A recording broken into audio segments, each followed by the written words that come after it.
नमस्कार विद्यार्थी मित्रांनो, आज आपण केमिकल रिएक्शनचा पार्ट 2 घेणार आहे। आपण काल कोणत्या त्याच्या आधी मी तुम्हाला बॅच बद्दल इन्फॉर्मेशन देणार आहे।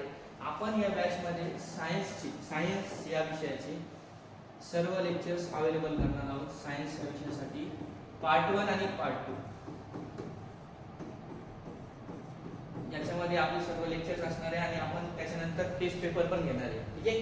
आणि या बॅचची फीस आपण ठेवलेली 499 म्हणजे फक्त 499 रुपये, ठीक आहे। तर तरी सर्व विद्यार्थ्यांनी आजच रजिस्टर करा, संपर्क करा आणि या पूर्ण ऑनलाईन प्लॅटफॉर्मचा पूर्णपणे फायदा घ्या।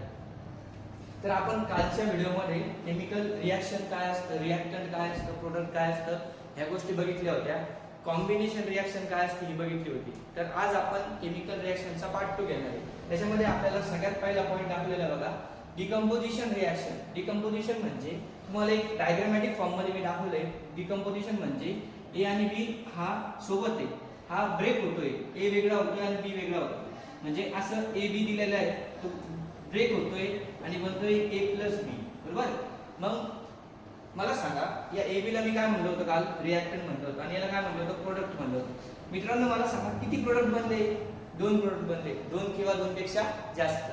अशी रिएक्शन ज्याच्यामध्ये 2 किंवा 2 पेक्षा जास्त प्रोडक्ट फॉर्म होतात एका सिंगल रिएक्टर पासून, इट्स कॉल्ड, त्याला आपण काय म्हणतो, डिकम्पोजिशन रिएक्शन, बरोबर। अशा रिएक्शनला आपण काय म्हणतो, डिकम्पोजिशन रिएक्शन।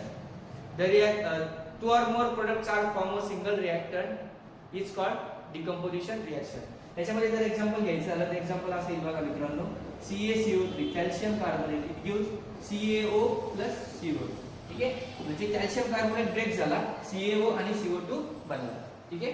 त्याच्यानंतर आपल्याला पुढचं दिलेलं आहे बघा, डिस्प्लेसमेंट रिएक्शन। डिस्प्लेसमेंट रिएक्शनला आपण थोडं कार्टूनच्या फॉर्म मध्ये घेतलंय बघा। तर ते काय करतंय, हा एक स्ट्रॉंग बॉय आहे, त्याला नाव दिलं मी ए, आणि हा काय वीक बॉय, बरोबर। तो काय करतोय, त्याला म्हणजे त्याच्यावर दादागिरी करतोय। म्हणजे मी केमिस्ट्रीच्या भाषेमध्ये असं घेईल की हा हायली रिएक्टिव्ह मेटल आहे, हायली रिएक्टिव्ह म्हणजे त्याची रिएक्टिव्हिटी जास्त आहे, आणि हा लो रिएक्टिव्ह मेटल आहे। बघा काय सांगितले, हायली रिएक्टिव्ह मेटल डिस्प्लेस अ लो रिएक्टिव्ह मेटल, म्हणजे हा काय करणार आहे, डिस्प्लेस करणार आहे आणि स्वतः तिथे जाऊन काय होणार आहे, बाइंड होणार आहे, ठीक आहे। तर आपण आज 2 रिएक्शन बघितल्या, डिकम्पोजिशन रिएक्शन आणि डिस्प्लेसमेंट रिएक्शन। डिकम्पोजिशन मध्ये एका सिंगल रिएक्टर पासून 2 किंवा 2 पेक्षा जास्त प्रोडक्ट तयार होतात। डिस्प्लेसमेंट म्हणजे highly reactive metal low reactive मेटलला काय करतो, अशा कंपाऊंड मधून सेपरेट करतो आणि स्वतः तिथे जाऊन काय होतो, बाइंड होतो। तर आपण पुढच्या लेक्चर मध्ये मेटलची रिएक्टिव्हिटी सिरीज एकदम भारी ट्रिक वापरून कशी लक्षात ठेवायची हे आपण बघणार। धन्यवाद।